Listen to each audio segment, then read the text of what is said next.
to the Atomic Lizards podcast. It's time for our Now Playing series where we look at the newest movies currently playing in theaters. I'm Miranda, the film fanatic. I'm Udi, the de facto film expert. And I'm Dan, the kaiju extraordinaire. And on today's episode of Now Playing, we're talking about the highly anticipated Dune Part 2.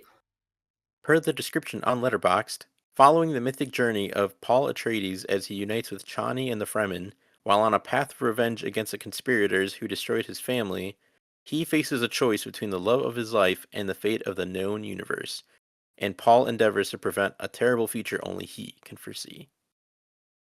Dune Part 2 is a 2024 film directed by the one and only Denis Villeneuve. It was produced by Legendary Pictures and distributed by Warner Brothers Pictures, just as Part 1 was. The film stars Timothée Chalamet, Zendaya, Rebecca Ferguson, Josh Brolin, Florence Pugh, Austin Butler, Dave Bautista, Christopher Walken, Léa Seydoux, Javier Bardem, and Stellan Skarsgård. This episode will have spoilers, so go watch it if you haven't yet. Now let's get started. What are your initial thoughts on this movie? Udi, would you like to go first? Sure, I'll go first. Well, what to say? I think as Dan put it best the other day when we went to go see it, you can only go down from here for the rest of the year. This movie is just a genuine masterpiece, I think, honestly. Like from top to bottom, production design wise, cinematography, musical score, performances, directing, everything, costume design, sound design, like every single aspect of this movie. I mean, I would say the same about the last one, but this one even more so than the last one, in my opinion. Just wow, it is just, and especially, I mean, both in IMAX and Dolby, I think they both have pros and cons as per usual, but my goodness, it is just a delight to watch. And it's like an almost 3 hour long movie, and it just goes by so fast. It's crazy. But just to keep this kind of going and keep it kind of brief, yeah, I mean, I love this movie. I love the first one, but yeah, I love this one even more, and I could not recommend it enough. If you somehow don't like this movie, like I can understand not liking certain aspects or whatever, but just on a baseline, like if you can't even appreciate the filmmaking aspects, I just don't think you like movies, honestly. But that being said, what about you guys? What do you guys think of this movie? You know, to kind of repeat what Udi said, 2024's peaked. It's peaked, man. I don't see I don't see any other movie releasing this year that will be better than Dune Part 2 in my opinion. There's other movies coming out that I'm excited for, I'm excited for the new Godzilla and Kong, but let's face it, that's going to be a stupid movie, but it's going to be entertaining. So that Civil War movie, that looks really good, but I'm excited for the new Agreed. Planet of the Apes, but none of those are going to be as good as Dune Part 2. So, much like what Udi was saying, just everything about this movie is just phenomenal. The acting, the visuals, the fight scenes, all the fight scenes, the action scenes, they're so freaking good. One of my favorite parts personally is the scene where the Fremen are all just hiding underneath the sand and then they like surface to attack or whatever. Like, oh, it's just so cool. So cool, man. Like, yeah, this is definitely one of those few movies that I just stress, please just go to the theater and see it. It's an experience. It needs to be experienced in theaters, whether it be in IMAX, Dolby, or even just a regular like standard screening. You are missing out if you do not see this movie in theaters. And yeah, no, it's great. I love it. I love every aspect of Dune Part 2. I'm probably going to watch it a lot more uh later on, especially when it comes out on home video. Fantastic movie. I loved it. And what about you, Miranda? Well, clearly you guys like this one a lot. Like, a lot. So I'm just gonna read off my little paragraph that I wrote. But like a first, like a quip line or whatever. It's very beige, it's very sandy, and it makes me rethink my choice in blue raspberry ices. But okay, here's my little paragraph that I wrote. This is way past what I know about Dune. I've tried reading the books multiple times in different formats. None has succeeded so far. But I have watched Dune 1984, which I found weird and old school camp sci-fi, and I enjoyed that. This new adaptation is very different. Dune is a big story that many people say it is to sci-fi, as Lord of the Rings is to fantasy, which I tend to agree with. Dune Part 2 covers the rest of Book 1 and picks up after Dune Part 1, the first movie from 2021. This movie has the same sci-fi feel and approach as Part 1, and you can see the care and passion from Denny and his team in this film. Denny taking a dense pre-moon landing sci-fi story and converting it into a modern-day adaptation takes a lot of work, and it was done very, very well. Each actor plays their character well and believable. The cinematography is well done and is very cinematic. Two scenes that stand out to me are the scene of the nephew's birthday when they're fighting and it becomes this black and white, strange composition color scheme. And whenever they are riding on top of the sandworm. This movie is pretty lengthy and it covers a lot, but it also feels like it doesn't. It shows you things and you're kind of just expected to know it. But I think that's okay for this film because the story and the book can be so dense at times, they don't have time to explain everything. Overall, I think it's a well-made movie. I am happy that it's finally out and that we could see it. It's a little weird, but not as weird as I was expecting it to go. Like, I thought it was gonna be extra weird. It's just slightly weird, which is kind of a disappointment to me. And this is a really small thing, but, like, just seeing Zendaya with her, like, natural frizzy hair tied up in a bun, like, I don't know. She's always so fancy. It's just I was like, "Oh, she's got, frizzy curly hair," and they just wearing it in a bun, and I have curly frizzy hair, and I wear my hair in a bun all the time. So, I don't know why that stood out, but it did. But definitely go see this movie in a theater. I think there is a benefit to seeing it that way, just because then you're forced to be in the theater not looking at your phone because so if you, like, leave, you might miss something important. But those are my general thoughts. Let's get into our discussions.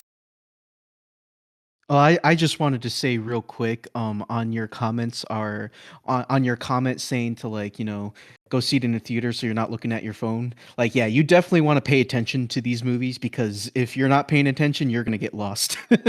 Yes. Yes, they don't, like, explain things.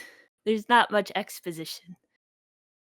Yeah, I mean the movies are the exposition, and I was like talking about this with Dan the other day too, because they kind of tried to make this movie. They filmed it in a way so that like you could go see part two without seeing part one, but I feel like you probably could, and you could at least try to mostly piece everything together because they do a good job of telling like everyone's motive and like why they're doing things and stuff like that. But part one really, really is essential for laying down the groundwork for the vocabulary of this universe and the world building and everything. So, from that regard, like it is pretty essential viewing to watch part one before part two. Yeah, I definitely agree with that. Like, did like someone on production say, or did Denise say that you could see part two without seeing part one?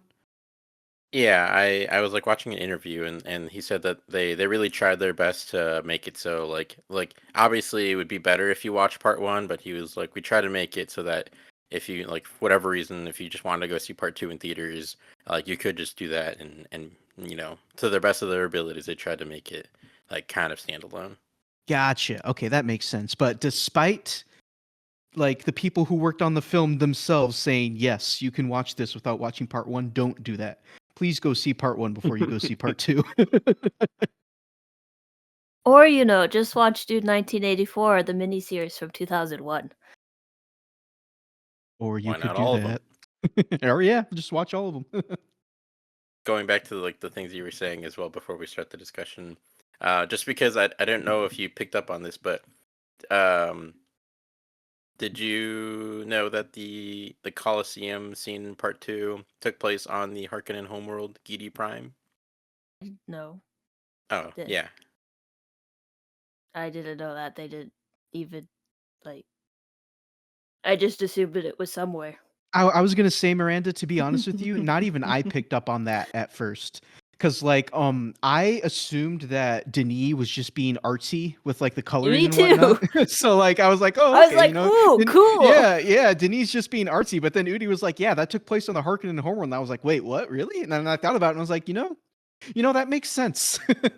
yeah. It's because their sun is a black sun, so like the lighting is like that. Yeah, that's a Interesting. really cool detail if you ask me.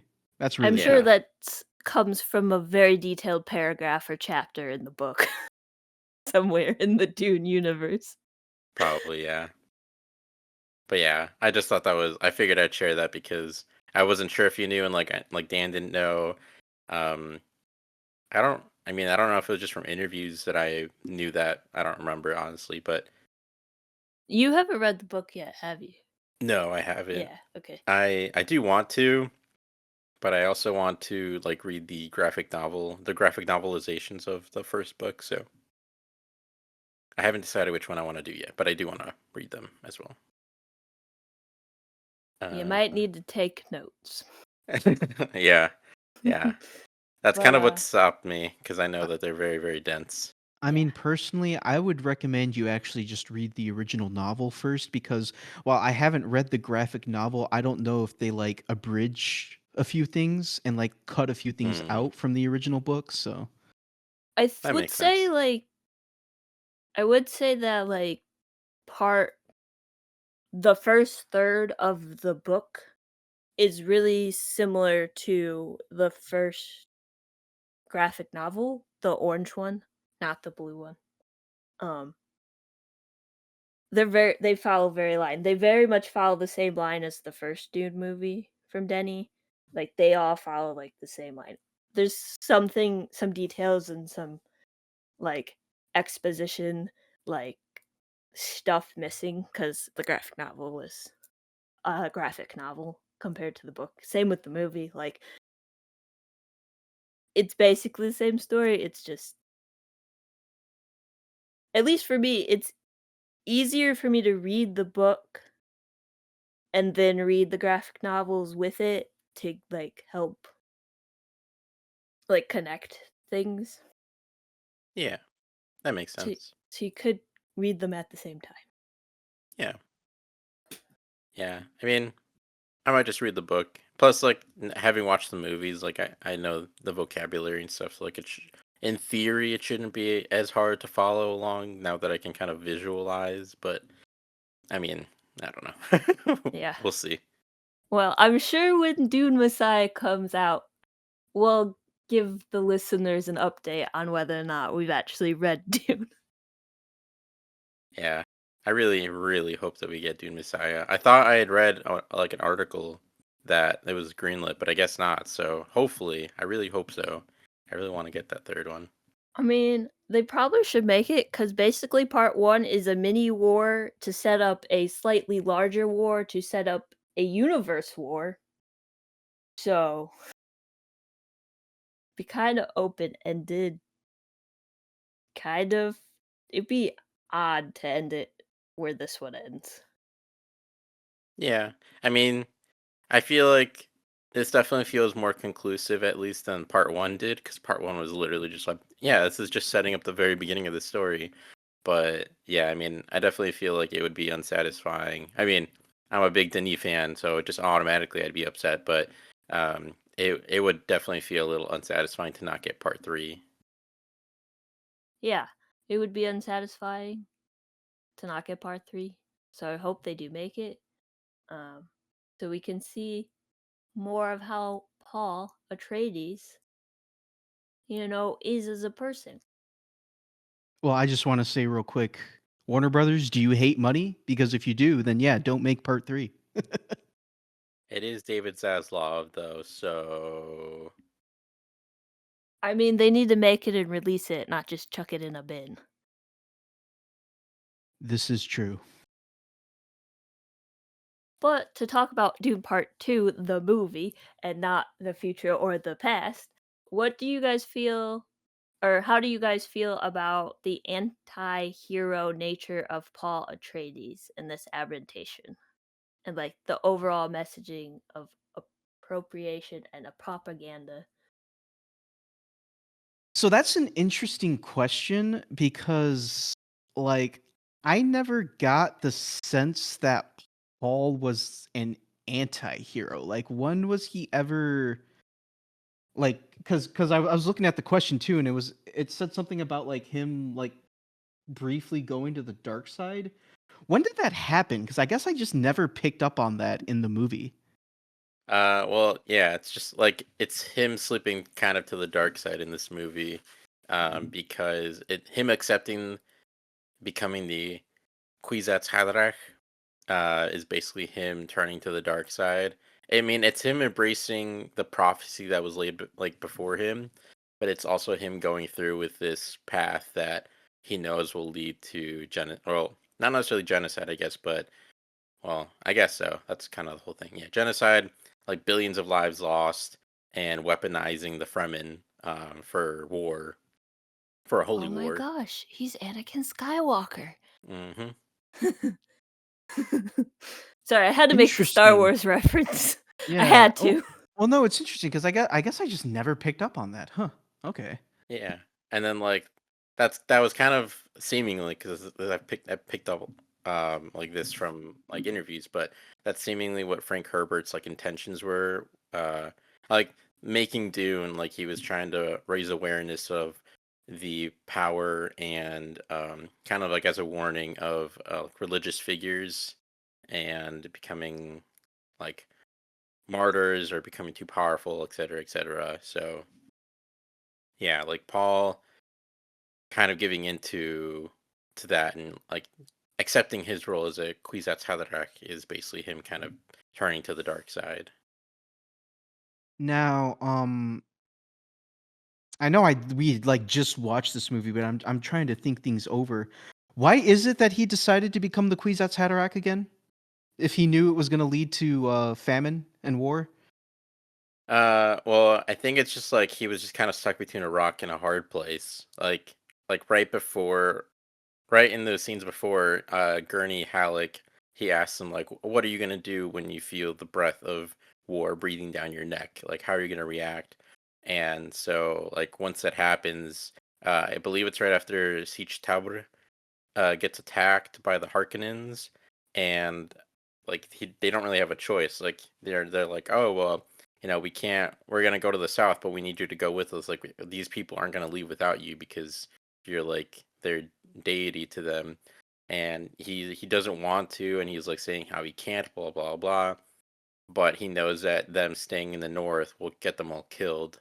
So he does it for a good reason, Gotcha. but Yeah, I okay, that mean, makes a lot more sense because I do remember that part where he was like, "No, I need to stay here. I can't go south because if I go south, that's going to lead to famine or whatever." But yeah, yeah. he built up such loyalty with the Fremen, and they believe that he is their messiah. That there's no way that they're going to leave without him. So it's either I go now and possibly lead to famine and death in the future, or we stay here and everyone just dies anyway. So it's pretty much just a damned if you do, damned if you don't situation right there. And I mean, I kind of respect the choice that Paul made because I think if I was put in that situation, like, oh man, I don't even know what I would do, but I would have went south.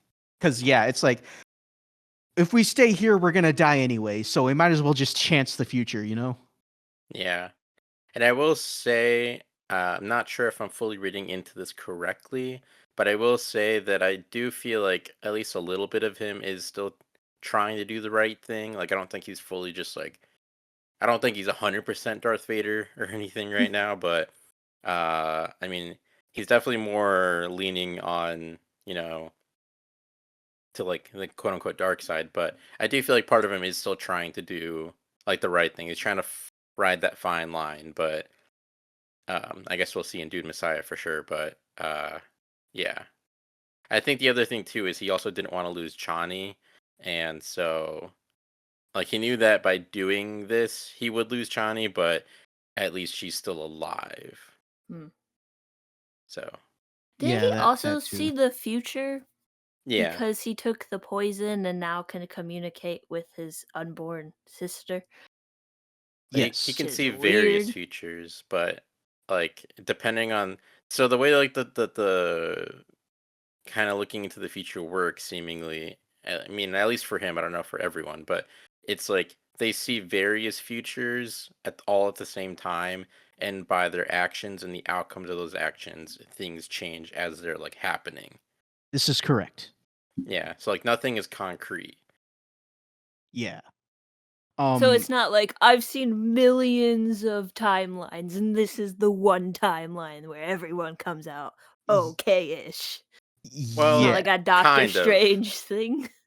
Well, Well, cuz because he him has seen. Sorry, you go, Dan. well, I was just kind of repeating what you said earlier. It's just him becoming the Kwisatz Haderach.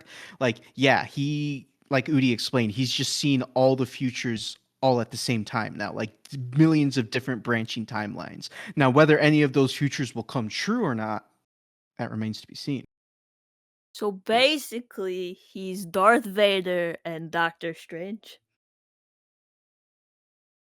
I guess. I feel like there's a better figure that I was thinking of, but I can't remember who I was thinking of before. But Hmm. kind of, but like I don't know if you remember this one particular scene, but there's like a scene where he's kind of explaining this. I think it's right after he gets revived by Chani in the temple where like they get like the water of life, and it's like right after he gets revived, and then his mom and him have sort of like a telepathic moment where like the whole temple kind of just becomes just them two, and he's explaining all this to her, and with like his hand he's kind of describing his perception of the world. He's like, oh yeah, like the water of life has opened me up and I can see all the futures all at the same time. And he's like, and there's a very narrow path, and he's like using his hand kind of Yeah. holding it up like vertically, and he's like, there's a narrow path laid, and if we follow it, like it'll all work out, but it's a very like it's like a slim chance it'll all work out, but if he follows it perfectly, like it could work out. Hmm. So I guess kind of like Dr. Manhattan. I don't think that means or I don't think that means anything to you, but No, I don't think yeah. so. But yeah, for all you Watchmen people out there, kind of not the same, but kind of. But anyway, So, yeah. Oh yeah, what were we gonna say? oh, I just the chosen one. Since the question is like, how do you feel about the anti-hero nature of Paul? Like, I don't really see him as an anti-hero. I don't even really see him as a hero either.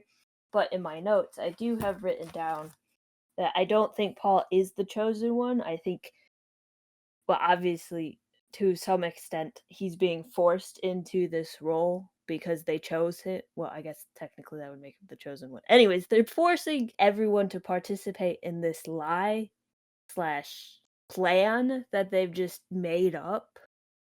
And it feels weird, like uncomfortable. Especially because like Shawnee did not want to like revive Paul at all. Like she's like, I'm not doing this, and then she's literally forced with the voice to do it. And I was like, this feels very like uncomfortable and icky. Like I don't know what the Bene Gesserat's like goal in this is. Like they already control everything, so are they trying to control the universe too? Like I don't know. Am I missing something? Yeah, I mean they are. The whole reason they're doing all this is because the Bene Gesserit it was trying to create the Quasi-Haderach, because the Quasi-Haderach is a person who can bend time and space to create a better future, like to create a better universe. But Now, can't Paul, oh, people yeah. But can't anyone bend time and space if they're exposed to spice long enough? Because that's No, literally the time travel drug? no. It has to be like exactly how like their prophecy, their quote unquote prophecy that they like made up and like put in place over centuries. Like it had to be exactly like how they put it.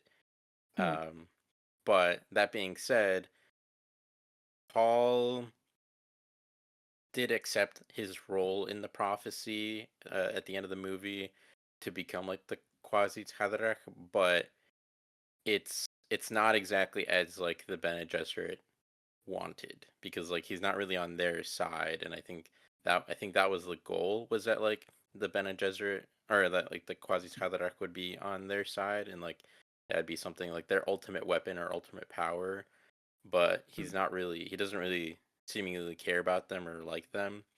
Yeah. So I don't feel like it's working out for them. But they, I mean, Yeah, they were it's not also. working out for them at all. Be That's like, also what. "You chose the wrong teenage boy for this." Yeah. Well, that's also why they had like several prospects. Like, they got Fade Rotha's, um,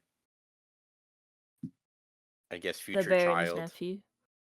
Well, they had his future Or child with Leah Seydoux' character, who like seduced him and then did all that. That's why like there's that one scene where she's like, "We have this bloodline secured." But yeah, so like they had other prospects in case like Paul didn't work out, but seemingly Paul kind of worked out, but it's just hard to know if like how that'll actually end up working out. I'm gonna guess not in their favor. Yeah, probably not in their favor. Although Florence Pugh's character is a Bene Gesserit as well, so Yeah, it'll the be Empress daughter. yeah, so it'll be interesting to see what kind of role she plays in her marriage to Paul, and if that affects anything. That'll be interesting. That being said, just to quickly wrap up, or at least your answer, did you ever finish answering the question, Dan? Because like at first you were just kind of uh, asking questions, but I don't know if you ever.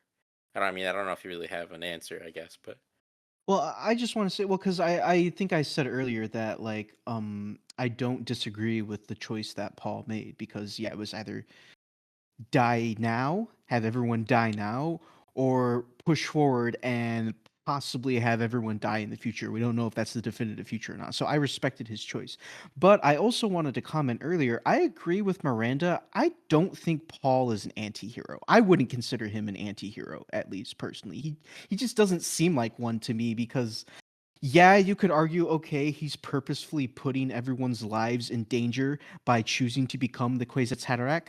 But throughout most of the movie, it didn't ever really feel like he was purposefully putting like other innocent lives in danger. Personally, at least that's how I felt. yeah, I mean, I think for the most of the movie up until that point, like he definitely is not. Like that's just Paul being Paul. He's not trying to be the Messiah, and he's not trying to put anyone in danger. He just wants to be uh, equal to the Fremen, just like how he said throughout. But it's not until he finally makes that choice to finally give in to the prophecy and take up the mantle of the Quasi Tzedarach that, I mean, he is just weaponizing these people for his holy war. And I would say in that regard, at that point, that's when he kind of takes a turn and becomes, I guess, an anti-hero. Like for sure he's not the hero. Like he and his mom are not the good guys, but I guess and they were never supposed to be the good guys either. But like Paul Atreides himself, not the Quasi Haderach, but just Paul. Like I mean, he's good. Like same like his dad, but again by taking up the mantle of the Kwisatz Haderach, then you know, not great. Not not great. Did you have any other thoughts, Miranda? Not about Paul, no. Or not to answer the question, no, I didn't have any more to add to that. Okay. I will say because I've seen it twice already. The first time I watched it, Like I definitely knew that him accepting his fate wasn't good, but again, like it did sort of feel like he was kind of stuck between a rock and a hard place. But I do feel like in the second viewing, I was like, okay, yeah, he probably didn't need to fully accept the role of the Kwisatz but and he might have been able to do something else.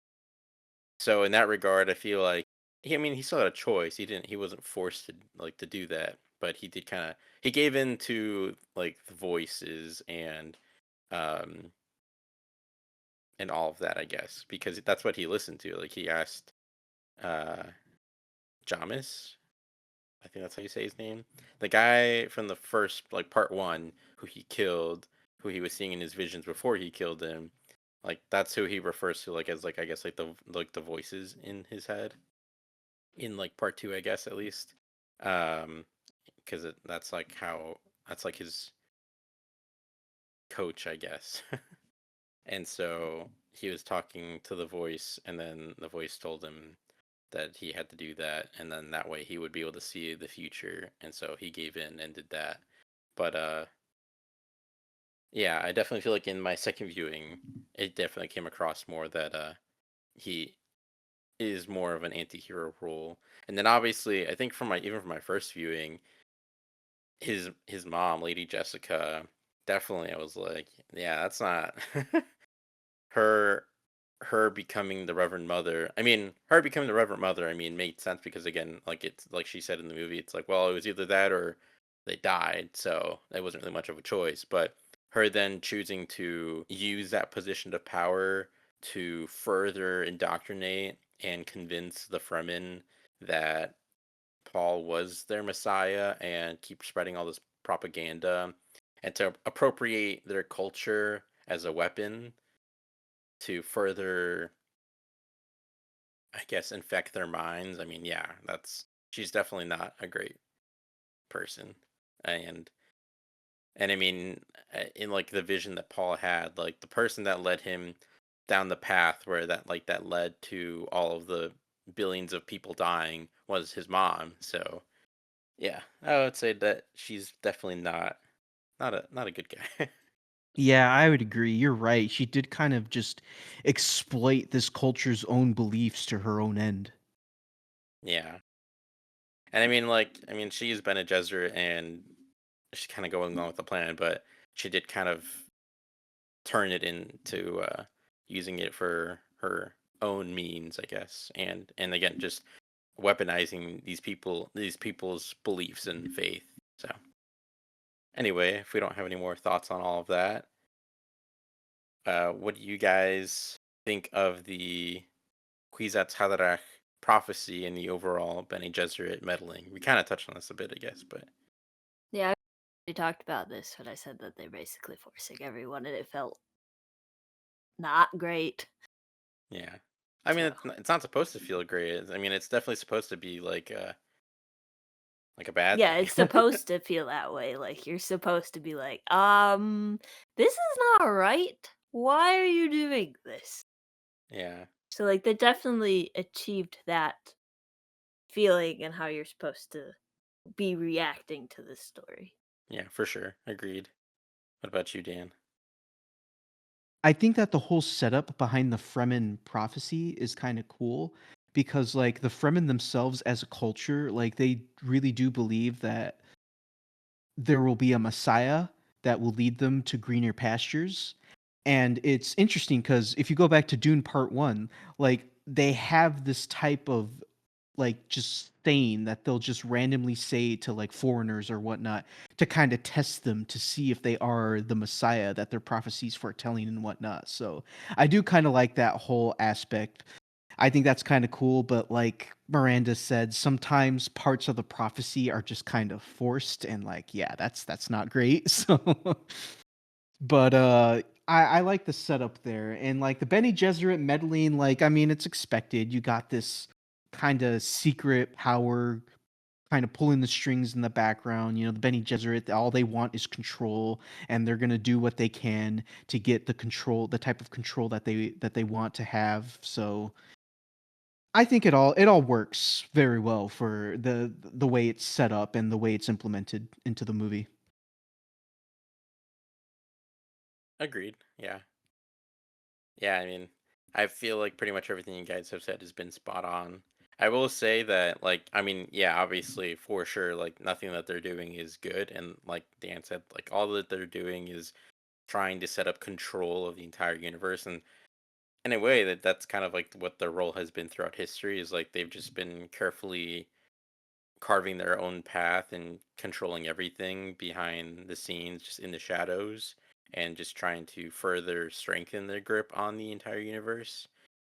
Which I mean, that's probably what the Kwisatz like that's what that role is pretty much is just giving them the ultimate power to be able to control to be able to bend time and space at will. I mean, that's the ultimate power. So of course that's what they would want. But the one thing I will say is that it is pretty crazy, I guess, or pretty neat to watch the movie. And then, like, I mean, obviously all this is being set up on purpose. Like, Paul's mother, Lady Jessica, is like obviously trying also to push and make the prophecy line up so that people will even further believe and be even more devoted to Paul and be like game for whatever he wants to do. Um, but, like, I think, like, the biggest moment, that is, like, pretty crazy is the moment in the temple where, like, Paul is, like, his vital signs are so low that he appears to be dead, but he's just unconscious. And then Chani's there, and as we find out, like, her middle name, I believe, means, like, spring water. And so that part where like she's forced to play her part in the prophecy and give rise to the Kwisatz and and help Paul revive like obviously she was forced to do it because of Lady Jessica using the voice on her, but like the fact that it all lined up perfectly where Chani like that's like what her middle name was and I thought it was her like not her middle name, but like her like like her Fremen name. Fremen name or secret name. Cause like Paul Yeah, has 3 that's what it names, is. Yeah. right? So like Yeah. something like that. Yeah, because it's Paul Muad'Dib Usul. Yeah. Yeah. Yeah, I think you're right. I think it is her secret name. Um, but yeah, like that whole sequence is pretty cool, just in the sense of like, geez, like this is lining up so perfectly, like it's insane. But I mean, obviously, again, it's all by design. So They definitely from the source material translated into the movie, like everyone who has written some form of this story, I think this and obviously they're taking from the original book, but I think it's set up really well, like you've been saying, that like even though it's weird and everything, it's like a very well made story that like something happens and it follows very difficult for me to try to say what I'm trying to say. Ah, like it's not sloppy, it's very nice, it's very clean, it's very thoughtful on how it's telling the story, and like Denny is very thoughtful on how he's showing us this story. Like it's very thought out. agreed, fully agreed. And I will say on that note too, yeah, like just the whole story overall is extremely well done. Like it to some degree, like at least my first viewing, I did feel like the romance was like just slightly rushed, just a little tiny bit, not too much. But on second viewing, I was like, you know what? Honestly, I was like, no, I think it's fine. I think they did a really great job of just pacing everything out really well. Like you believe that Paul and Chani like fell in love. You believe their bond. You believe Chani's reservations about him and understand them. And like that's such an interesting dynamic for them to have where they love each other, but like to some degree like she can never fully trust him because of the prophecy and because of his background and because he's a foreigner. And like her whole goal in her life is just to free the planet of oppressors and to have the Fremen be free. Just yeah, and then like so you get that whole romance aspect at the beginning, and then you lean more towards like this overall prophecy part of the story, and then also like going into all out war, and then like Paul taking over the role of the emperor and blah blah blah. So it's just like there's so many different moving parts, but it's just like so perfectly paced, and like every aspect of the story gets the attention it deserves, and it's crazy. It is. I forgot to mention during my brief thoughts that because Udi, you had said it's so perfectly paced. Udi was not lying when he said that this, at least for me, that this movie just flies by because yeah, it's a nearly 3 hour long movie, but it sure as hell does not feel like it. And personally, I've always felt like if a movie goes by really fast, that's a sign that it's really good, personally, because that's just how much you're enjoying it. Yeah, I agree, 100%. To slightly disagree with you guys on the fast pacedness of this movie. It does move quite fast, but like I felt the length. But it was a different feeling of the length compared to like feeling the length of like Oppenheimer. So I guess I should clarify. I didn't think the movie's pacing was fast. I just felt like it was paced out perfectly that it didn't feel like it dragged on for me personally. Like I can understand if like you felt it dragged because yeah, not everyone's going to have the same experience. There probably are going to be some people out there that are going to feel the length because this is kind of a long movie. But I personally felt that it was so perfectly paced that, I just didn't feel the length at all. Yeah, I mean, yeah, I guess I kind of feel the same way as Dan, where I don't feel like it had necessarily fast pacing, but it was just really well paced that it didn't feel like the movie was that long, or as long as it is, because I watched shorter movies that felt crazy long, and this one is quite long and did not feel nearly as long to me. But I mean, again, I can definitely understand feeling the runtime at certain points or something or whatnot. like yeah, it's not the movie itself is not fast paced. It's very thoughtful in how it's doing the story and showing you the story and walking through everything. It's just like at some points I'm just like, "Okay, can we move a little faster, please? Just a little bit." But that's just me. I've also only seen it once, and with Doom being so dense and me only seeing this movie once, it's really hard to properly judge or critique this film. So, just keep that in mind when I say things. That's fair. That's valid. What did you guys think of the new characters for part two? Florence Pugh as the Emperor's daughter. She has a name. I did not find it beforehand. I apologize. Austin Butler's Fade Rotha, and Christopher Walken's the Emperor.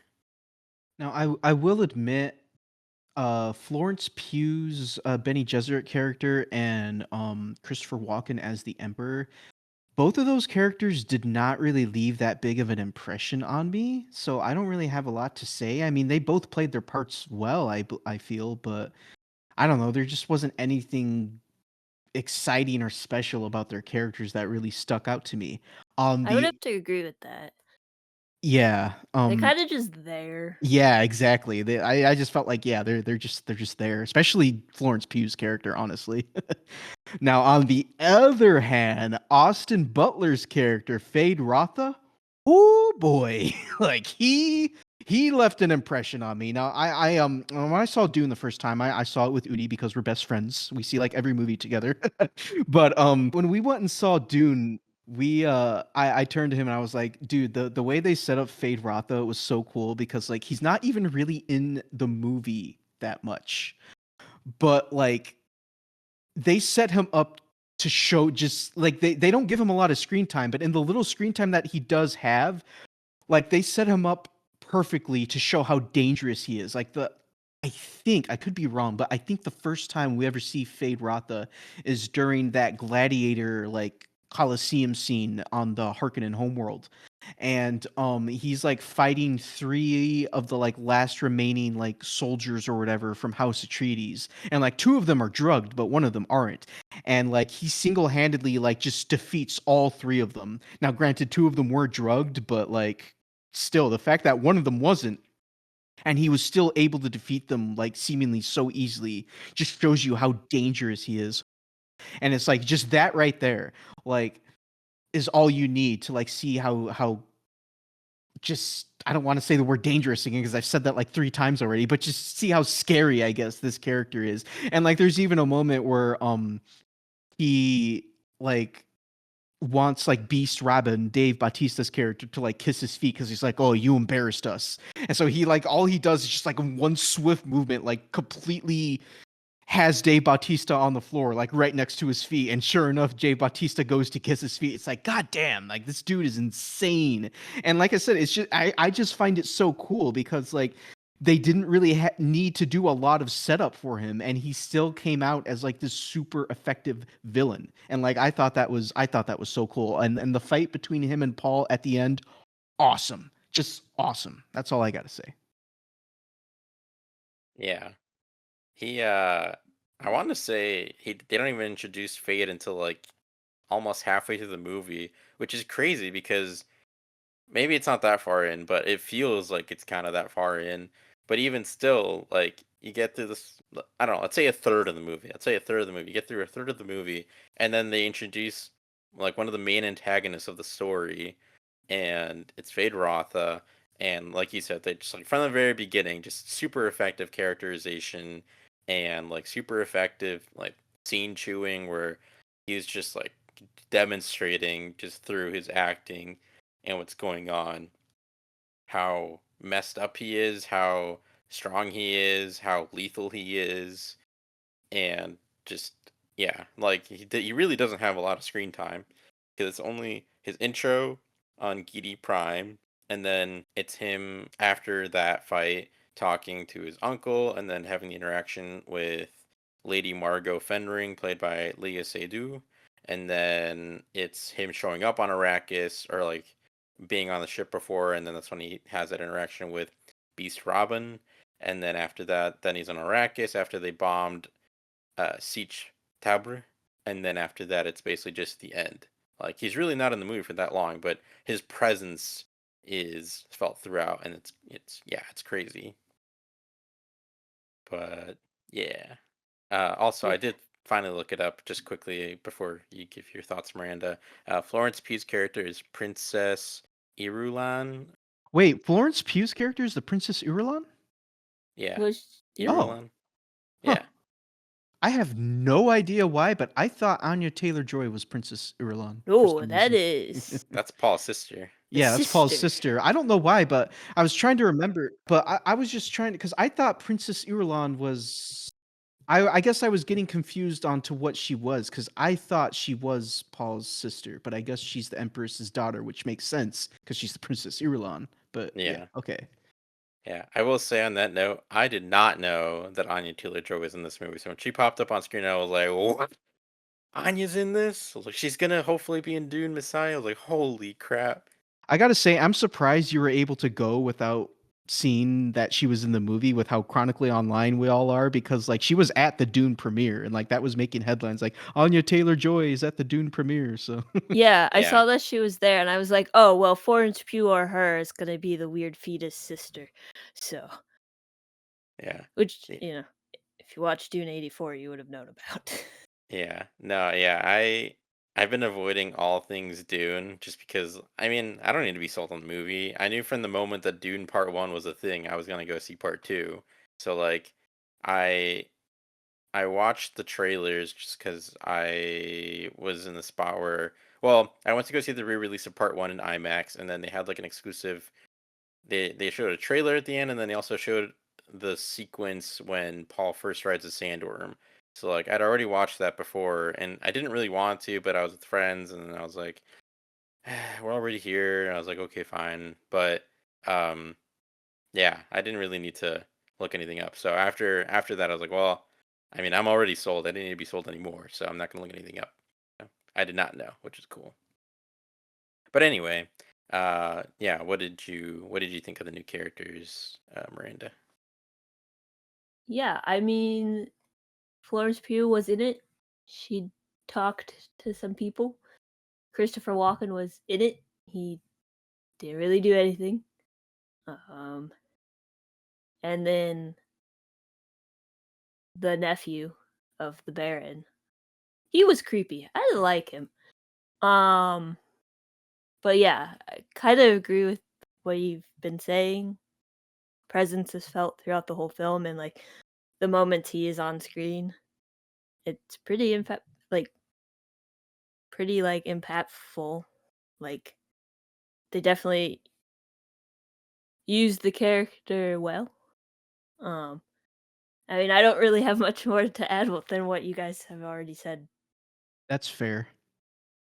Yeah, that's fair. I will say, because I didn't know this going in, because like in the trailer that I watched, like they showed a little snippet of Christopher Walken, but I didn't know who he was playing until like a couple of days before I think the movie came out. I was like, oh, he's the Emperor. I was like, oh, I was like, I was not expecting the Emperor to be like an elderly man. Like I don't know how I feel about that. I'm like, okay, that's fine.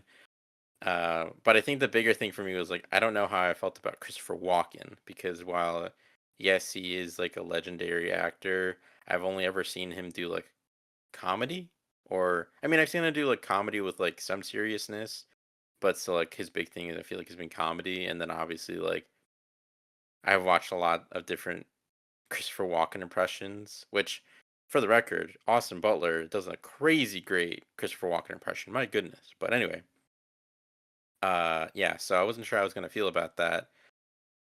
On my first viewing, I thought he was great. I was like, I didn't even really pick up on any Christopher Walkenisms at all. That's great. Uh, and then on the second viewing, I still really liked him, and I still think he did a really good job. But I definitely did pick up on a little bit more Christopher Walken energy to his performance. Which I mean, it's Christopher Walken. Of course, it's gonna feel like him, but there was like one or two line deliveries where I was like, I could have had that be like a little bit more different. But I think overall, like I think he nailed the appearance of what he needed to and everything. So it's fine. It doesn't bother me. I think he did a pretty good job. But Princess Irulan, Florence Pugh's character, I feel like she stood out a lot to me. Maybe it's just because I'm a big Florence Pugh fan. I don't know, but I really liked her character. And again, it's a very small role. It's probably similar to the length that like Chani was in part one, if anything less, because she's Yeah, out of I was flashbacks. thinking about that. I was like, basically, they took what they did with Zendaya for the first one, and they did that for Florence in this one. Yeah. Which apparently that's how Denis like he told Florence, he was like, I really want to work with you. I think you'd be perfect for this part. And in the same way as like Zendaya, like I told her the same thing for part one. He's like, I'm so sorry, you won't get a lot of screen time in this one, but if we're allowed to do part three, you'll get a lot more screen time, like I promise. And so that's how he was able to. And I mean, she said she was like, as soon as he called me, he was like, I'm down for anything. But he was like, no, I feel so bad. Like you're so talented, you deserve a better role or bigger role. But he's like, it's just planting the seeds for the future. Mhm. So Yeah, I yeah. think she was a good choice. Oh yeah. Yeah, so like, even though she's not in this a lot, um, I think whatever happens with her character, she'll do a great job at. Oh for sure. And this is kind of just like a side note, but I honestly think that she has my favorite costume or one of my favorite costumes in either of the two Dune movies so far. And that's like the chainmail dress that she has at the end of part two. It's so freaking cool. And then I also like the other sort of chainmail looking like sequin dress that she has. Both of those look freaking awesome. I mean, all like every single costume and everything in these movies is amazing, but I think those two are like some of my favorite costumes in both of the movies. Are just really cool. But yeah, I think her performance, while again while we didn't get a lot of her, I thought her performance is like really good. I thought her delivery was fantastic, and yeah, I mean you can never go wrong with Flo. So I also kind of forgot that Leah Seydoux was in this, so when she showed up, I was like, "Oh yeah, that's right, she was in this."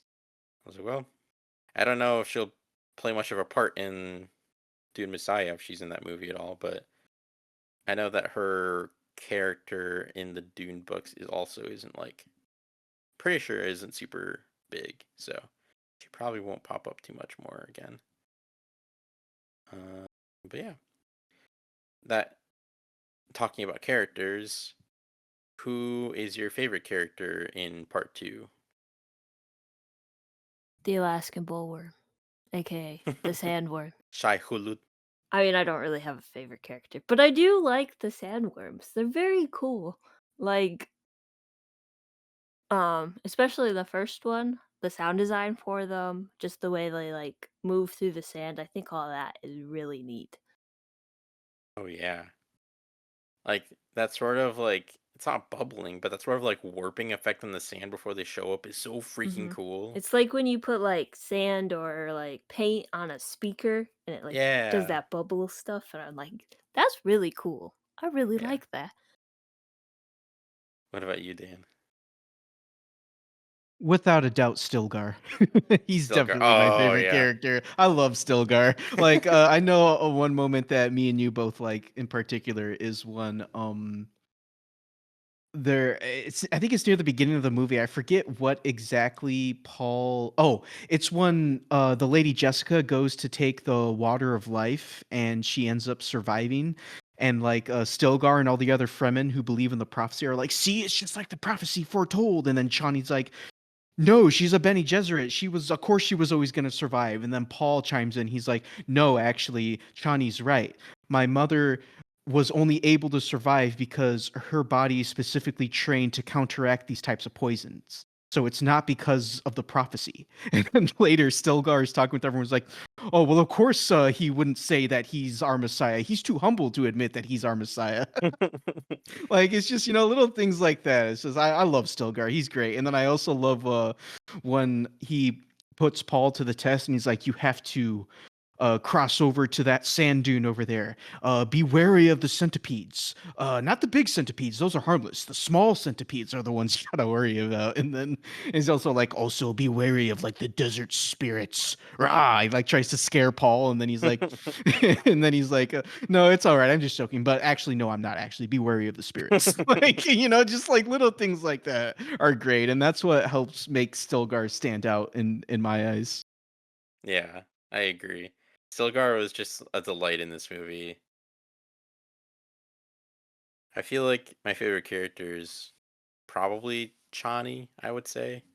I just I like how true to herself she is and how like grounded she is and like everything that she believes in, she fights for. Just a very very cool character, very interesting character.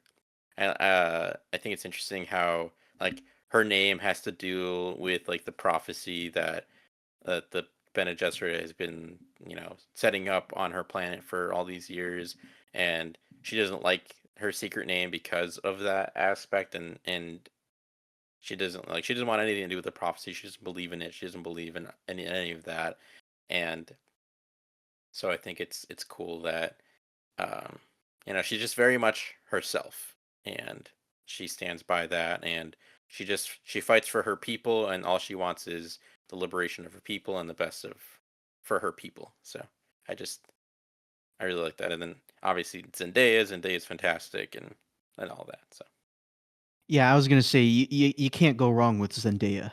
yeah. Now that we've talked about our favorite characters, what is your guys' favorite sequence in the film? Okay, so I already kind of touched on this during my brief thoughts, but my absolute favorite scene in the movie has to be the attack on that giant like Harkonnen tank. You know where they're trying to snipe everyone in the air with the Ornithopter with that gun, that little like Gatling gun or whatever. I love that scene. It's so cool. Like, especially just when like I said, you have all the Fremen just hiding underneath the sand, and then they just appear from out underneath the sand and just run forward and just start killing all the Harkonnen soldiers. So freaking cool, man. I love it. I love that scene. And then like, so I saw this movie twice. I saw it once in IMAX and then again in Dolby. And as I was watching it in Dolby, I was thinking, because By this point, I still had yet to watch a movie in the Dolby format that really impressed me. So I was thinking, Dune Part 2 in Dolby just really isn't working for me either. Like I'm starting to think like Dolby's just kind of like 3D, kind of just like a fad format where like it's not really that much different from like IMAX. But then once we got to that scene and the sound design just went crazy, I was like, okay, I think I understand Dolby now. I understand why people like Dolby. So yeah, man, I love that scene. I also love the scene near the end where they're charging towards the Harkonnens, and then they got like just three sandworms just charging into battle with them. That scene was also really cool. Pretty much just any of the fighting or action scenes, I would say, are probably my favorite parts of this movie. It was incredible, just absolutely incredible. Yeah, I will say, I mean, every shot in this movie is freaking fantastic. But in terms of like the shots of like the Fremen like hiding in the sand and then coming up, I think my favorite shot of that action happening in the movie is when Gurney Halleck is like his introduction, and then like he like has Sardaukar armor that he like stole from a Sardaukar soldier, and then he like is just following along with the smuggler spice harvester, and then you see him like standing there because like he sees the big metal, the flat metal sheet that ends up like flying towards the spice harvester, ends up being like a bomb thing, I don't know.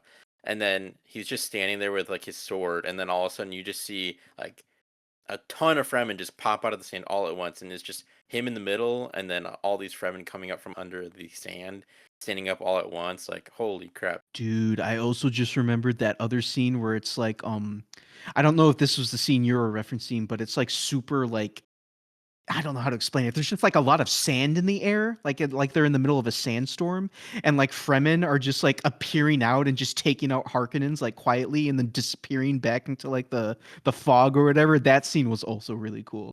Now that's when Rabin is like trying to, I think, bomb the Yeah, Fremen, and then like they come down from their ship. yeah, it is during that scene. Yeah, that also really cool because it's just so like they just come in, like kill a Harkonnen, and they just disappear back into the fog. So cool, dude. So cool. I like the fact that when Josh Brolin, what's his name? I mean that's his real name. Gurney Halleck. Gurney shows up, um that pause like, "I know your footsteps, old man." I was like, "Huh." They made sure to, that's a callback.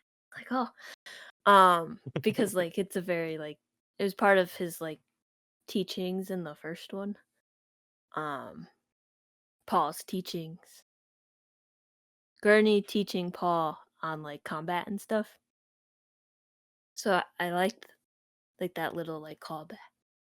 Um and even though the nephew's birthday gladiator fight, I guess you could describe it, um, was on a different planet, I still think that section of the movie is very interesting, especially because it like just shifts to black and white and it's different, and I was like, this is pretty cool.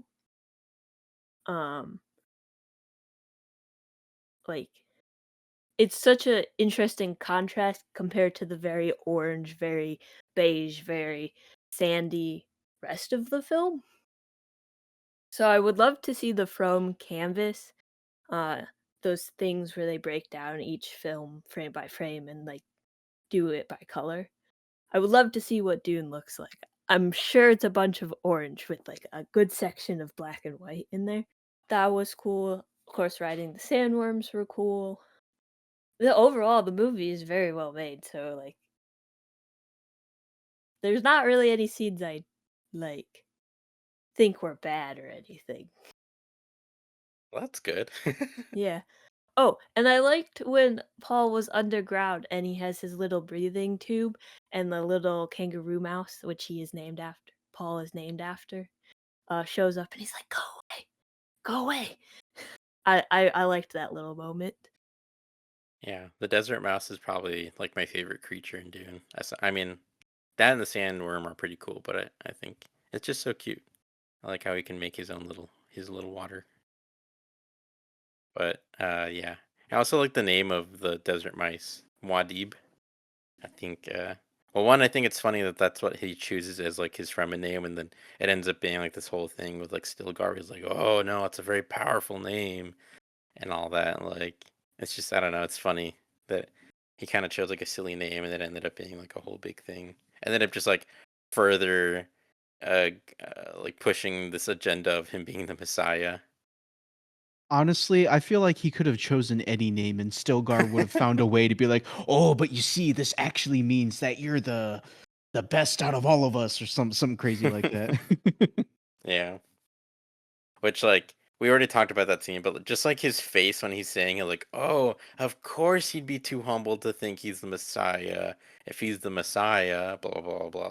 Like his facial reactions throughout all of those, just like so funny. Yeah, I agree. But as far as like my favorite sequences in the film, I mean, you guys both covered a good amount of them for sure. I mean, I think Paul riding the sandworm is like another great one. It's just a great sequence. I just want to add on real quick because you mentioned Paul riding the sandworm. They also have like that really cool like vocal that's in like all the trailers and whatnot. I would try to recreate it, but I would butcher it if I recreated it. But so I don't know if you guys know what I'm talking about, but there's this like really cool like vocal piece that it's like it almost sounds like a chant by some woman or whatever. Like I said, I don't know how to really explain it, but it's in like all the trailers. Like if you watch the trailer, like it shows up, like you hear it when the title shows or whatever. But I like that piece. I think it's cool, even though it's only like a couple seconds long. Yeah, I'm gonna be honest, I don't know what you're talking about. It's like the it's in the first movie, right? Yeah, it's in the first Yeah. movie. Oh, It's okay. like I think they made up a language for the singers to sing in. The music in this is really good. Denny's movies tend to have really good music, and I think Hans Zimmer did the music for this, so Mhm. obviously it's gonna be good. Yeah. Yeah, so you guys covered, like, a lot of, like, really great sequences that I also really liked, of course. But yeah, Paul riding the sandworm, is one of my favorites, and then I would say just like the whole ending, like Paul, like his plan coming to fruition, and then having all three sides of the battle take place with Chani leading her soldiers, and then Stilgar riding the sandworms to battle, and then Paul attacking head on, and then kind of having a reverse of the downfall of House Atreides with them like fighting all the, I'm assuming it was just the Harkonnens on Dune, and then the next morning coming up, and then you seeing the Baron's corpse on the planet, which I will say felt a little bit hereditary-y to me, like all the ants crawling on the Baron's dead corpse. But I was okay with that. And then yeah, and then having the whole fight sequence with Fade and everything on the Emperor ship and all that. Just that whole, I don't even know if that really counts as a sequence. I think it's multiple sequences, but just yeah, the whole ending was just really great. Yeah. All right, I'll leave it at that. Did you guys want to talk about the music now? Yeah. So, when it comes to the music, like Miranda had already said, the music in this movie is pretty good. Like I just mentioned, you got that cool little chant. That's I can't really explain that well, but one piece of music that I particularly loved was that lovely piece that would play whenever like Paul and Chani would have like a moment alone. Like I loved that little piece of music right there, and I'm gonna have to track down the soundtrack and see if I can find that later, because yeah, That's their theme. yeah, it's their theme. Yeah, that piece is great. I love that piece. Yeah, I think Paul and Chani's theme in this movie is probably my favorite piece of new music that they did for this movie. They did reuse like a few songs, which I'm totally okay with because the soundtrack in the first movie is fantastic. But yeah, I definitely think that their theme is probably my favorite new piece of music that they did. What about you, Miranda? Like I said, it's very good. The music in this is really good. The sound design is really good in this. Like everything fits very well with Dune. It's very complex music, I guess. I don't know if complex is right, but it's very layered and Yeah. it has those big like droning sounds throughout the whole thing, especially with like the sandworms and everything. I don't remember Chani and Paul's theme, or any of like the newer stuff, but like it was fun to listen to while the whole movie was going on. Like none of it seems out of place or anything. I mean, I would buy it on a record if they sell it. But I do that with most movie soundtracks, so I don't know if that's saying anything. But it's good. Yeah. Music in a movie can make or break it. If your score is not good, but your movie is, it's like, eh. If your movie's bad, but you have a really good score, your movie like jumps up a few points. At least for me. But this is good, both story and music and cinematography. Like everything about it is really good. Agreed. My other favorite piece of music in this, aside from Paul and Chani's theme, is the theme that plays towards the end of the movie, after Paul becomes the Kwizatarach, and it's especially, I think it plays during the shot. It's like a, I can't remember the name of this effect, but it happens real, like the heat effect, like when you look at heat in the distance, like that sort of effect. It's like a shot of that, and it's like a faraway shot of Paul wearing like his dark cloak, walking towards, I don't know, somewhere, like walking towards the camera, and like that's where the theme plays. It's like a very dark theme, very like low, like groaning instrument sounds. I don't know, just very very cool. But yeah, I definitely would very much like to have this on vinyl. It's very good. And yeah, I mean, again, I love Denis. He's my favorite. Every aspect of his movies is always absolute perfection, but I feel like ever since Arrival especially, his sound design game has been insane. Like the sound design in Arrival is tip top. It's perfect. 10 out of 10. It's really good and it makes me really anxious, which is really good because that's what that movie is. Yeah. Very good. Denny knows how to do good sound design. He's got a Yeah. good sound person, mixer, Foley artist. They're doing fantastic work. They're doing the Lord's work. But yeah, it's that just best of the best for sure. Did you guys have a specific favorite shot of the movie? Not to sound like a broken record, but like definitely the part just like the shot of the three sandworms coming out of the ground with the like army in front of them. Like that's a really cool shot. And I've mentioned this before, but like one of the posters for Dune Part 2 is like just everybody like standing on the ground and there's just like a giant sandworm like in front of them. I really love that poster because it's just such a cool shot. And yeah, like I feel like it's kind of the same thing in the movie when all three sandworms are coming out and you just got like everybody running in front of them. Like just it has like the same feel to it as that poster does. And yeah, I just really like that shot. And also the shot of like the Colosseum on the Harkonnen homeworld, like that's like just seeing like all those people, like that was really cool too. Yeah. What was your favorite shot, Miranda? Well, I kind of just combined my favorite sequence with my favorite shots, so they're the same thing. Gotcha. Like in this case, I don't have like a difference in them. Like some movies, I'm like, that's a great sequence, that's a great shot. Like there was no frame that like stood out to me that I'm like, yes. But so anyways, yes, they're about the same. How about Gotcha. you? I mean, it's definitely hard to pick just one. I mean, there are several shots on Gidi Prime, like in that whole sequence, that are just amazing. That the black and white looks so good. But also, the shot of the Emperor's ship entering the atmosphere of Arrakis is really cool. The shot of the atomics going off and Paul standing on the edge of the cliff That's really cool. Yeah, I don't there's just so many freaking amazing shots. As I mentioned earlier, the shot of Gurney Halleck holding a sword as all the Fremen burst out of the sand in front of him, like that shot's incredible.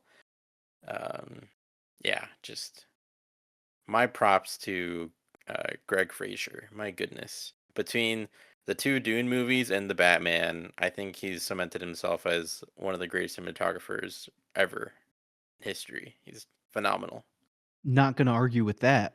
I also forgot to mention, I also like the shot where you see Paul's and, Fade's, like, silhouettes as they're about to face off. Oh yeah, another fantastic one. But all right.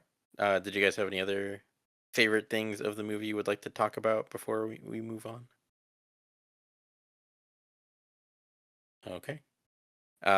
So would you guys say that you felt satisfied by the movie's conclusion? Oh, yeah, for sure. Like, I felt satisfied. I felt like, because once again, it's kind of up in the air on whether we're gonna get, like, the 3rd movie or not. I really hope we do, and like I said, if despite the fact that Zaslav is in charge, like, if you love money, then go ahead and greenlight the 3rd one already. So but, even if we don't end up getting part 3, I feel like this still had, like, a proper ending at least. So, like, I didn't feel like, "Oh, this left off on a cliffhanger," or that the story didn't really end. I do feel like it did somewhat end. So, like, I would be okay if we didn't get, like, a 3rd movie, but I really hope we do get that 3rd movie because I need it. Same here. Same here. I guess just to give my thoughts real quick. Yeah, I mean, I didn't know what the second half of the story would fully entail really, because I haven't read the books. I didn't watch the 84 movie. I haven't watched any other Dune media or anything. So, it was definitely cool to experience the story, like not knowing anything at all. And yeah, I mean, I think they did a really great job of, obviously planting the seeds for the sequel that we'll hopefully get, but not not leaving it too open ended or leaving us kind of hanging like in the first one. Which I mean, again, like the first one was always gonna be like a part one, but um, it did feel very kind of abrupt. But in this one, it definitely feels more complete, even though like it definitely is setting up the next movie. Um, but yeah, I think the ending is great, and I remember the first viewing I had, and then like you get the shot of Chani. I was like, no, please don't end. I don't want it to end, and then it ends. You're like, ah. But I think it was as good as it could have been, and um, yeah, I mean, like even just in that final shot, just Chani's emotions and how she's feeling and everything, like, oof, just so much there, so good. What about you, Miranda? I was just like, "Oh, okay. So, setting up for another war." Like, okay, I guess that's one way to end your movie. Like, it's fine.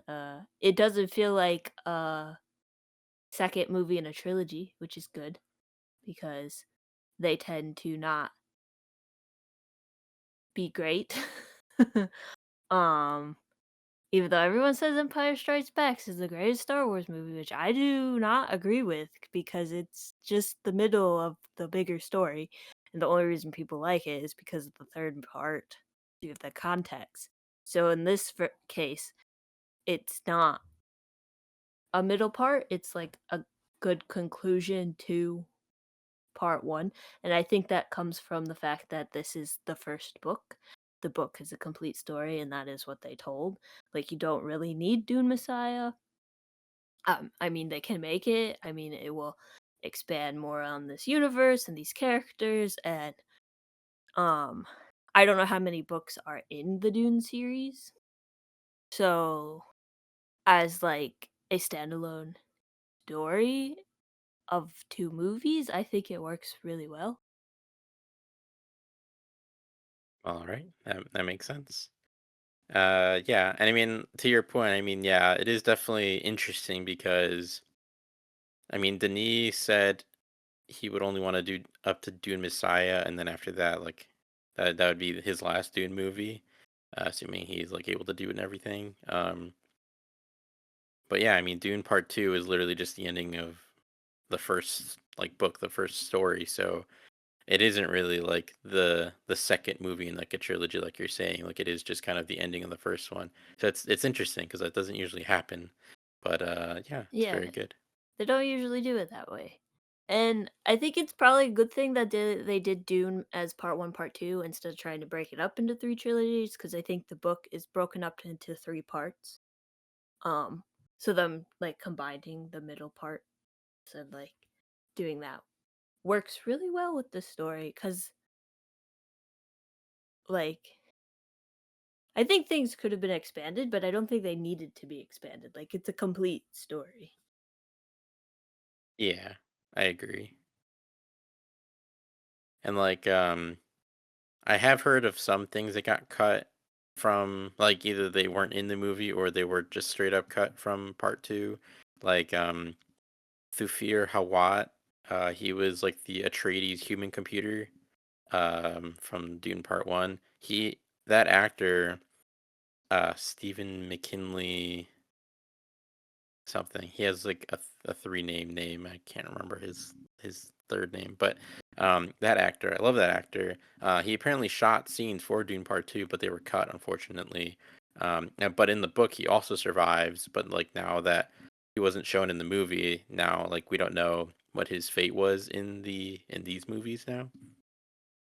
But yeah, like so he was cut from the movie, and then there was like a few other things. There was like Leia Seydoux' character, Lady Margot Fenring, I think, or something like that. Um, she apparently has like a husband in the books, and then I think he was played by why am I blanking on his name? He's played by Tim Blake Nelson, apparently, I believe. But I guess they cut his character too, which is unfortunate.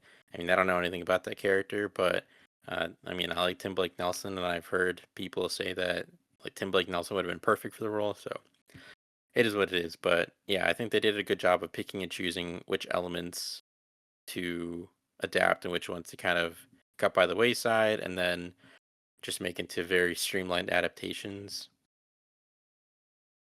But anyway, so yeah, so that's all that.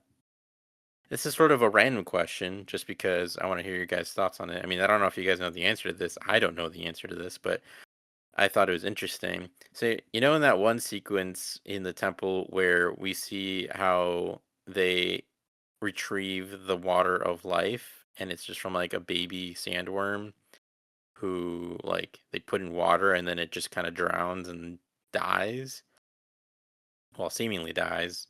Um, Do you guys think that if they do manage to bring water to the surface of Arrakis again, it'll kill the sandworms? Or would adult sandworms be able to live?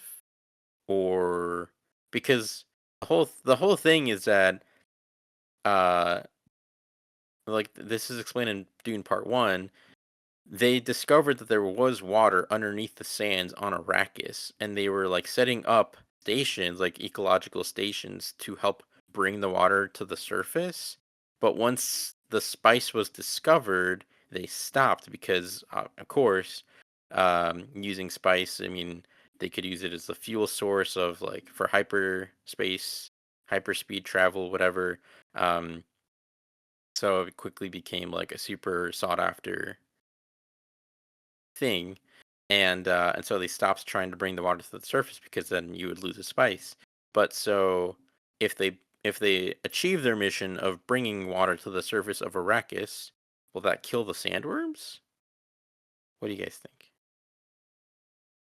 I mean, I don't see why it wouldn't. I mean, if it's a body of water that's a lot large enough to submerge them, like, why wouldn't it? I mean, it's like asking, if would a could a human adult drown if a human baby can, you know? So I mean, I don't know.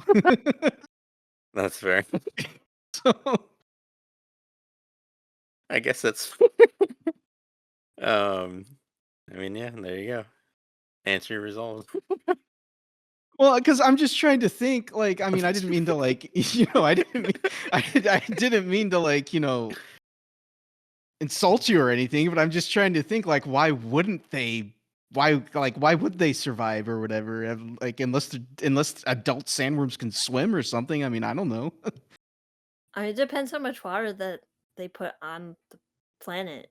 Yeah, like that's what I'm saying. It just Because if it's depends like on a how big the puddle, yeah, no. like a If puddle, it's the entire planet, like yes. like a small lake wouldn't be able to like Lake Michigan. I don't think would be able to drown a sandworm, but like Not a giant one. the Atlantic Ocean, yeah, that Sure. could probably drown a sandworm.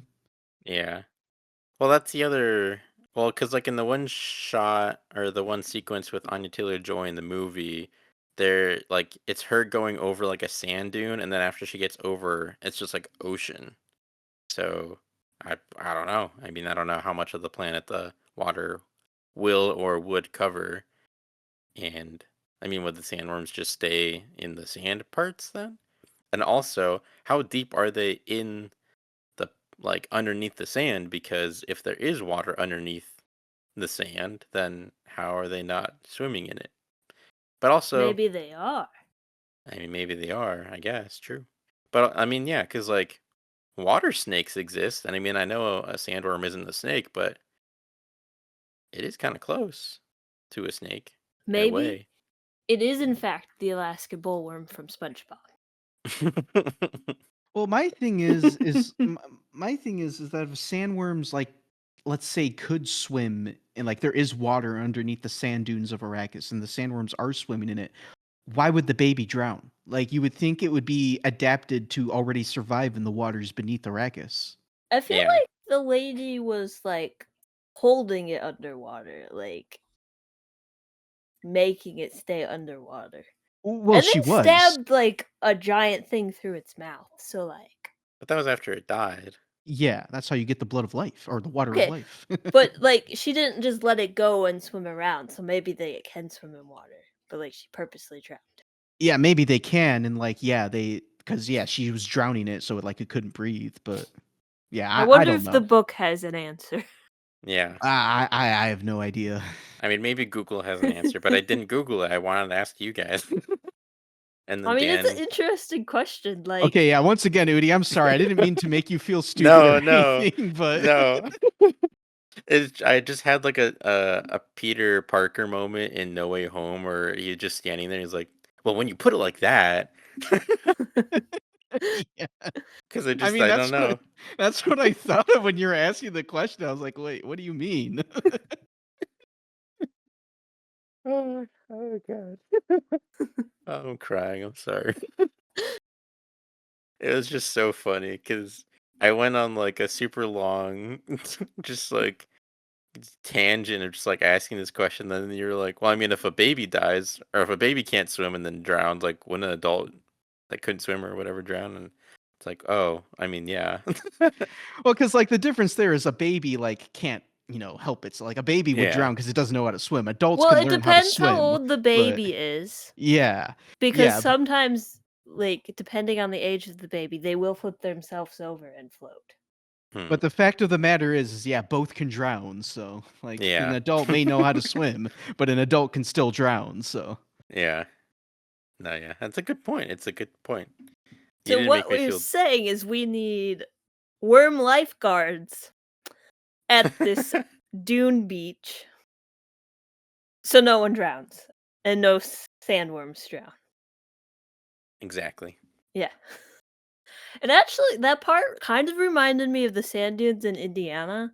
It's like, oh, that's pretty neat. I don't know if you guys have ever been there, but it's a pretty neat place. I didn't know Indiana had sand dunes. Yep, Hmm. it They also does. have spice. Just kidding. I did know that they had the. I've heard of that beach, but I have never been there. I It's have pretty been to cool. the ones in Michigan though, so I guess we're surrounded by dunes. Yeah. Do you think the water they would put on there be salt water or fresh water? Hmm. Well, judging by how much they need water on planet Arrakis to the point where they'll preserve sweat and pee, like I would hope it's fresh water. Yeah, can you imagine? They finally get water and it's all just salt water. Well, I guess we don't really know they're not humans, so maybe they should just eat. They can do salt water, like maybe there's sugar water. I don't know, because they're not technically human, right? I I feel mean, would like you they're con not. I would feel like, I mean, would you consider a Kryptonian human? I mean, they look like No. humans, but does that make them human? I mean, yeah, I don't know. Well, in the case of Superman, I don't know because like he was raised on Earth, so he is more human, but He he's was also a raised space human, yeah. alien. So like We'll save this discussion for Superman Legacy. yeah, we should probably not get on the topic of superheroes. Yeah. But all right. So do you guys have any other questions, or shall we get on to ranking? I don't have any questions, but I guess well, this is a thought that came into my head as we were discussing. Paul anti-Jesus, or would he be Jesus? Because they keep calling him the Messiah, and like if you're gonna put like a Christianity like read on this, Well, I don't think the term Messiah is just based only in Christianity. Like well, Messiah, no, it yeah.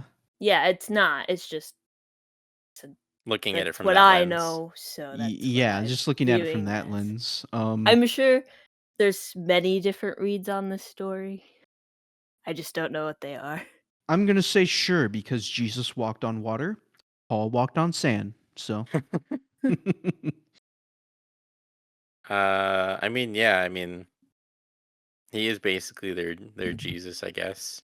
Um, yeah, I wouldn't say that he's anti-Jesus, but I guess it Like, depends who you ask in the Dune universe. yeah. anti-Jesus. I'm sorry, but just that term is really funny to me for some reason. I feel like that would be the title of like a DVD you'd like find in like a bin at a gas station. I feel like it would be like one of those stupid villains on like those silly like adult animated shows like, "Oh no, it's anti-Jesus. Run." Anti-Jesus. Yeah. Like on Rick and Morty or something. Yeah. Well, I just want to say, because Udi, you had asked if we have any like last minute things before our rankings. I just want to say sandworms are cool. I consider them to be kaiju because they're large enough to be kaiju size. So Yes. sandworms are kaiju, and if I could keep one as a pet, I would. Like a small one or a big one? Well, they also are small. I wouldn't be able to fit a big one anywhere, so yeah, small one. But no, it's funny though because I'm thinking back to the scene where Paul rides a sandworm for the first time, and like right as he activates the thumper to attract it, and he sees it coming, he's just thinking, "Okay, okay." Like I was sitting there, like it was kind of taking me a little bit out because I'm thinking, "Oh, Paul, you're supposed to be this like badass messiah figure, and you're like this nervous." But then I really thought about it. I was like, you know what, Paul? I don't blame you because I would be shitting my pants if I was in your situation. So Plus, I mean, he's kind of facing death. Like, yeah, that too, exactly. So that's why I was like, at first it took me out of it, but then I really thought about it, and I was like, you know what, it makes complete sense because I would be scared out of my pants if I was in Paul's situation. Like, yeah. I mean, hey, if you had a sandworm, like a full size sandworm, or at least maybe even like more of a medium sized sandworm, you wouldn't have to have a car. Just put a thumper in yeah, your this is true. backyard. I could ride my sandworm to work. I could ride my sandworm to your house, Udi. I think the people who run the transportation and plan for transportation would dislike that. It's all right. I won't take the main roads. Okay. Only back roads. Yeah. Although sandworms do look kind of like I always hate, like, it makes sense for like a worm design, but I always hate like the round circular mouth with nothing but like teeth going around the mouth. Like, oh, I always hate that design, but it makes sense for like worm creatures. Yeah. Plus, they like have like really sharp teeth. So That they Yeah. make into swords. That's true. Good old Chris Knives. Yep. Yep. Yeah, Chris Knives. So just two quick things about like Doom Part 2 that I don't feel like I've seen a lot of people talk about. The first part being like it makes sense like with how much they value like not wasting any bodily water or anything, but like juicing people for their water It was kind of after gross. they freshly died or like they're like dying but it's not fully dead is so screwed up. Yeah, like, I was not expecting that. Like, I was like, "What is going on here?" But, like, it makes sense since Oh water yeah. is, like Yeah, that's just how scarce water like is on Arrakis. Yeah. Like it makes sense. Makes total sense, but I had just yeah, like Miranda said, like I just hadn't even thought of it, and then they were doing. I'm like, what are you doing? And I was like, oh god, they're juicing these people. They're taking their water. Okay, quick question. Yeah, So, that's weird. Rebecca Ferguson like throws up during that scene. Did she puke because she thought that was nasty, or did she puke because she had morning sickness? I think it was a bit of Probably both. both. Yeah, Okay. like if she hadn't been pregnant, she probably would have just been able to be like, all right, it's gross, but whatever. But I think just after everything, and then just like seeing that, yeah, I feel like it was just both. Although that only, like, Paul knows that she's pregnant. Like, when they go to give her the poison, they don't Oh even know. yeah. They don't even ask. Be like, "Do you wanna do a medical check before we give you this life-ending poison?" They're like, "Oh, no, we messed up. She was pregnant. What did we do? Too late to Yeah. do anything about it now." I do kind of like because they're like, oh no, we effed up. Maybe, After they I don't use know, the voice medical on check. her to Yeah, make her really. drink the poison. Yeah. The other thing that I thought of that I wanted to bring up was, I mean, you could kind of say, and I think in the books they do talk about this. I mean, again, I don't know, I haven't read the books, but just from like the little bit of research I've done this week, um, I think technically speaking that the Dune universe technically is in the timeline of like humans. Like I think they are future humans. Yeah, I feel like they are future humans. I think they are as well, because I mean, their names are very earthly names, like Paul, Jessica, like Duncan, Idaho. Duncan, Idaho. I Yeah. mean, What were you gonna say, Miranda? yeah, like, Paul and Jessica and Duncan, Idaho. Yeah, I think they're from humans, but, like, rest of the people, I don't know if they would be from humans too, like Yeah, the Fremen and the Baron yeah, and yeah. stuff. I mean, the Harkonnens. Yeah, I think there's a little bit more going on there, but but yeah, but the point I was gonna get to is that I think it's so interesting that they brought in nukes. I mean, again, like it makes sense. Like this book was written in like the 50s or the Pre-moon 60s, I believe. landing. Yeah, pre-moon landing.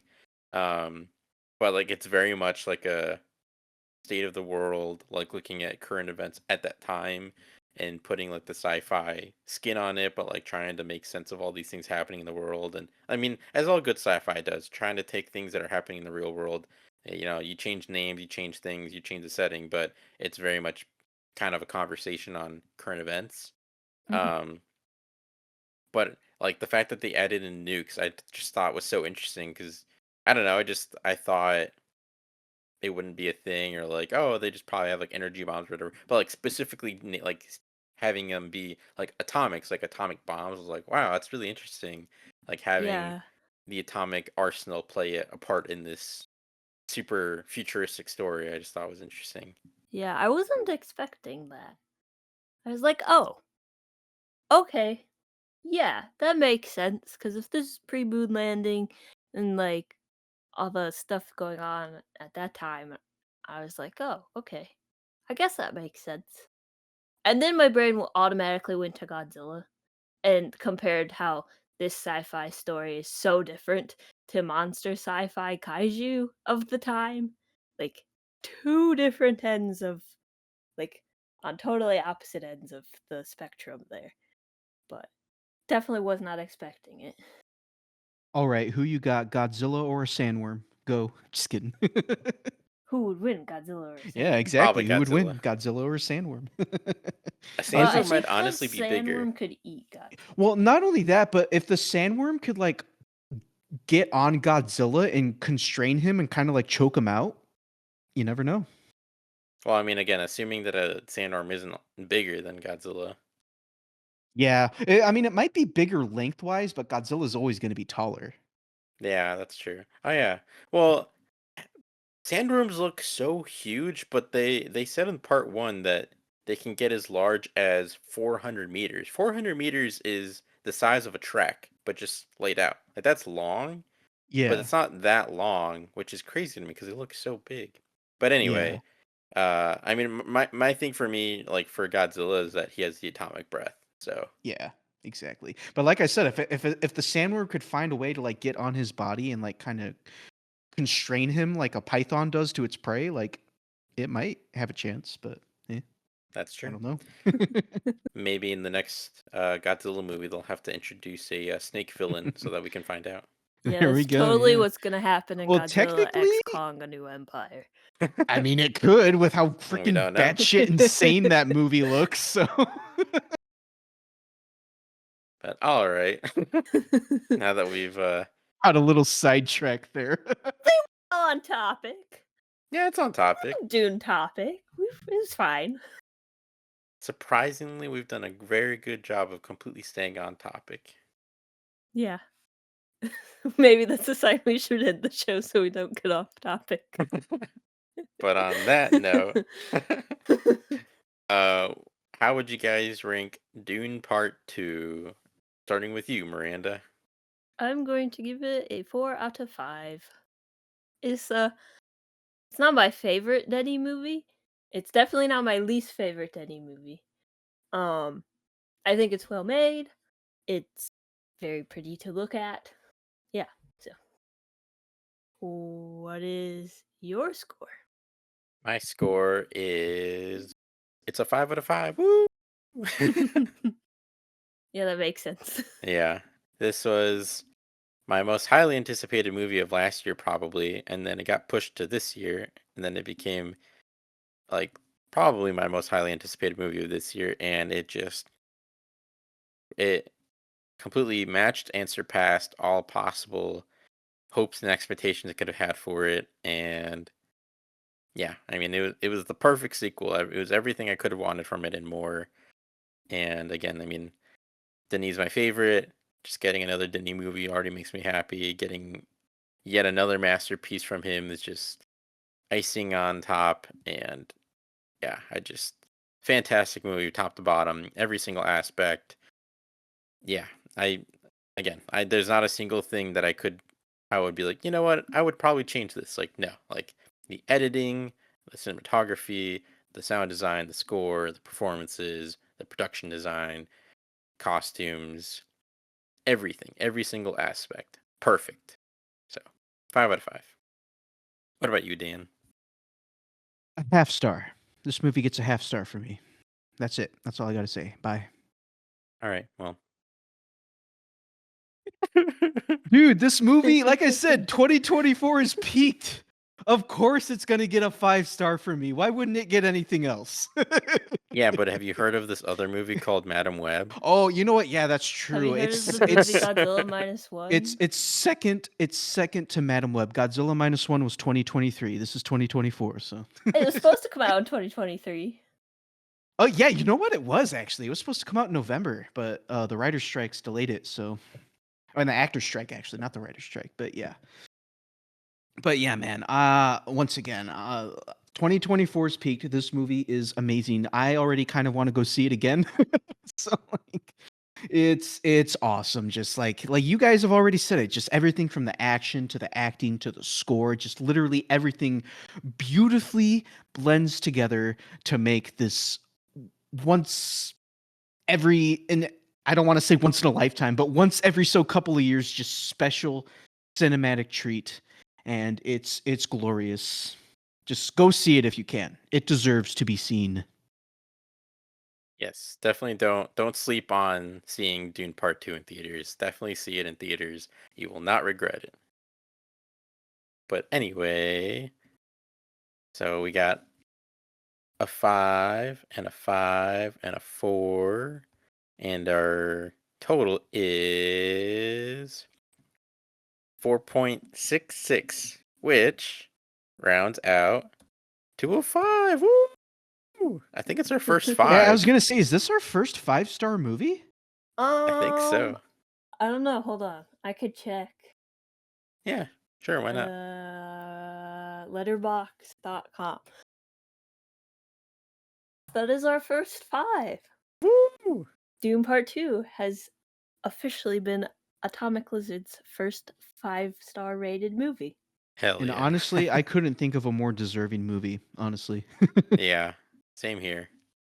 We have 4 stars for Godzilla 54, 4 stars for Guardians of the Galaxy, 4.5 stars for Guardians of the Galaxy Volume 3, 4.5 stars for Spider-Man Across the Spider-Verse, 4.5 stars. No. Yes. Yeah, okay. So it's up there with Guardians of the Galaxy Volume 3 and Spider-Man Across the Spider-Verse. So, and the original Godzilla. Which, kind of actually makes sense for us. Yeah, that's definitely all makes sense as being like our highest rated movies. I'm kind of curious if we ever do cover Dune Part 1, what that ranking would be, but I'm sure it'd be no lower than a 4 for sure. Yeah, I meant to rewatch Dune Part 1, and I was supposed to go see it with you guys when you went to go see it in IMAX, but obviously, other plans got in the way. I But I didn't even feel know it like, was in IMAX. yeah, they only re-released it for one day, which is like, what the heck? At least do a couple days, but I think they did whatever. re-release it like within the last month for like a week, but I don't know if they played it in IMAX or not. That I don't know, but I think they did Uh, re-release it again in theaters. Which I mean, Gotcha. it's stupid because it's like, well, why didn't you do that to begin with? But whatever. Yeah, exactly. Just whatever. But I feel like if I were to go back and rewatch Dune Part 1, I'd feel like I would give it a 4.5. I'd have to rewatch it though. Yeah, I don't I probably have it at 5 to be honest. I really do love Dune Part 1 still, but yeah, I mean a 4.5 is totally fair. But without further ado, thank you so much for joining us and listening to our conversation about Dune Part 2. If you're interested in hearing more, check out our previous episodes, and as always, you can find us on Instagram at Atomic Lizards Pod and on Letterboxd at Atomic_Lizard. Have a good night, everyone.